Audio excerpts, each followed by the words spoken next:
Hello everyone, I am Priyanka Bish from DPS Lamachol.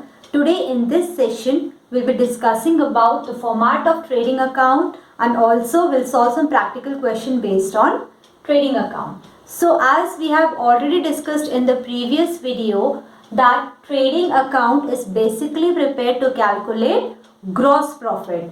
And in trading account, we record all the expenses and all the incomes relating to the purchasing of goods or manufacturing of the goods. As trading account is considered as nominal account, so on debit side, all the expenses will be recorded and all the incomes and gain will be recorded on credit side. So this is the format of trading account. It consists of 4 columns: particulars and amount of debit side, particulars and amount of credit side. So we will prepare the format of trading account by writing trading account for the year ending, whatever the duration of the period will be. So here on debit side, we record the expenses such as to opening stock, to purchases, less purchases, return. To calculate the amount of net purchases, we will deduct the purchases return. Purchases return is also known as return outwards. So we will write the amount of purchase by deducting purchases return. Then to wages and salaries. When wages and salaries is given the question, it will be recorded in trading account, and if salaries and wages is given in the question, it will be recorded in profit and loss account. Then comes direct expenses. To carriage inwards, we can write carriage also. If carriage is also given, we will debit it on trading account. To carriage on purchases, to gas, fuel and power, direct expenses will basically be related to the factory or manufacturing purpose. Next will be to freight and cartage, to manufacturing or productive expenses, then to factory lighting, factory rent, dock charges, import or custom duty, royalty, and then gross profit. See, if we will have more amount on credit side and less amount on debit side, the balancing figure will be considered as gross profit. So gross profit is then transferred to P&L account. So we will write the gross profit as to gross profit transferred to profit and loss account. And on credit side, we will record sales subtracted by sales return. So here the amount of net sale will be calculated by deducting sales return. Sales return is also known as return inwards. Then we will write closing stock, and at last we will write gross loss. So if the company is bearing gross loss comes when the amount of debit side exceeds the amount of credit side. So this will be the balancing figure here. Balancing figure is considered as gross loss when debit side exceeds the credit side. So this is how we prepare trading account. Now we will solve the practical question based on trading account. Now before solving the practical question based on trading account, we will discuss about some formulas. First formula will be for calculating cost of goods sold. So cost of goods sold is equal to opening stock plus net purchases plus direct expenses minus closing stock. So this is how we calculate cost of goods sold, when by adding opening stock, net purchases and direct expenses and subtracting closing stock from all these. So here next formula will be for calculating gross profit. So gross profit can be calculated as sales minus cost of goods sold. So we can also calculate cost of goods sold when gross profit and sales is given. It can be calculated as sales minus gross profit. So we can solve or we can calculate the amount of cost of goods sold by two formula. First can be when opening stock, purchases and direct expenses and closing stock is given in the question. We'll calculate it as opening stock plus net purchases plus direct expenses minus closing stock. And second condition is when only sales and gross profit is given, cost of goods sold can be calculated as sales minus gross profit. Third formula will be of adjusted purchases. So adjusted purchases can be calculated as opening stock plus net purchases minus closing stock. Net purchases is calculated as purchases minus purchases return. So these are the formulas which should be kept in mind while calculating or while preparing trading account. Now here is the first question based on trading account.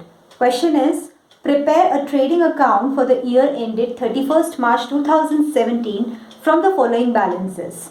Opening stock 2 lakh, purchases 10 lakh, sales 25 lakh, freight 32,500, wages 1,50,000, factory lighting 54,000, coal, gas and water 11,000, purchases return 60,000, sales return 1 lakh, carriage on purchases 40,000, carriage on sales 50,000, factory rent 2,20,000 and office rent rupees 37,500. Closing stock is valued at rupees 3 lakh. So here we have to prepare the trading account based on these information.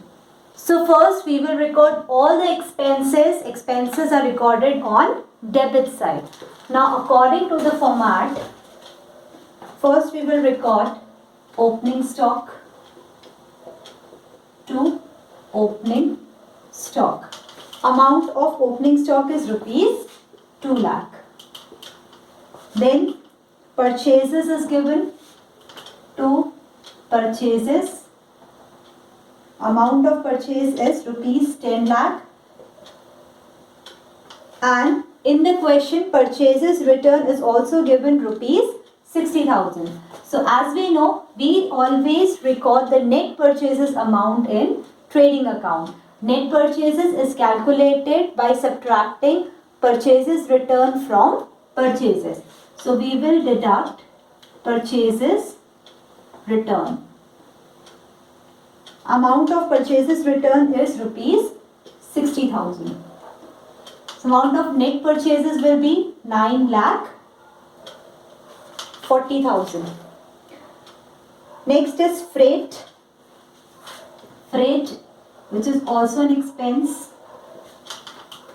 Amount of freight is 32,500. Then wages to wages rupees 1,50,000.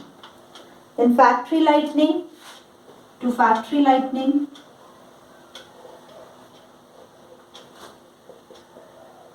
amount is rupees 54,000. Coal, gas and water to coal, gas and water. Amount is rupees 11,000. Then carriage on purchase to carriage on purchase. Amount is rupees 40,000. Next is factory rent. To factory rent. Amount is 2,20,000. In the question it is given carriage on sales.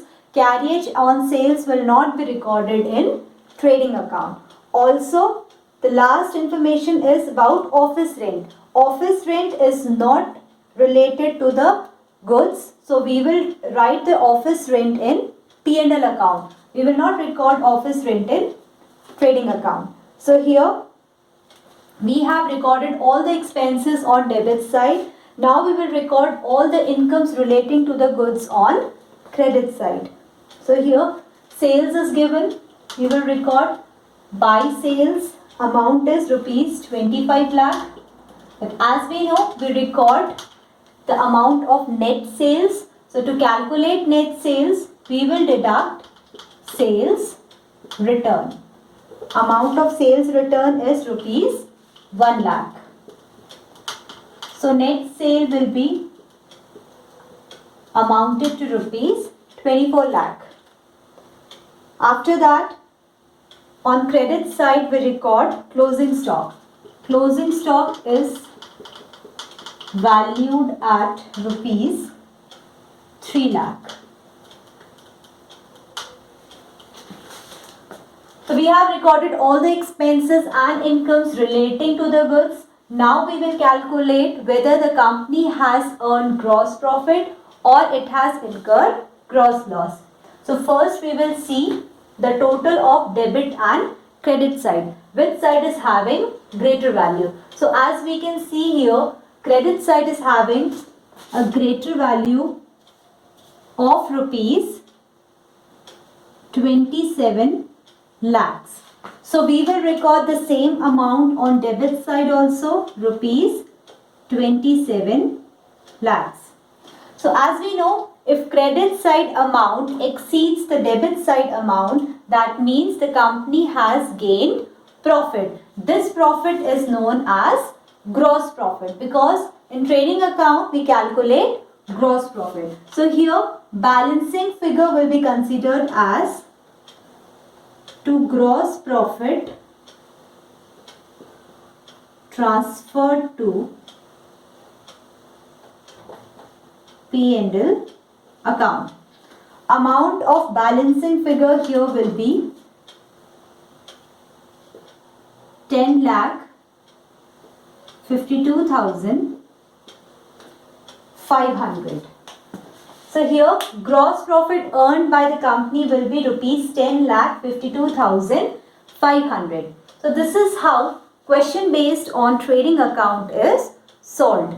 With this we have completed learning about the format of trading account and also practical question based on trading account. In the next session, we'll solve some more question based on the formula we have discussed today. That's all for today. Thank you.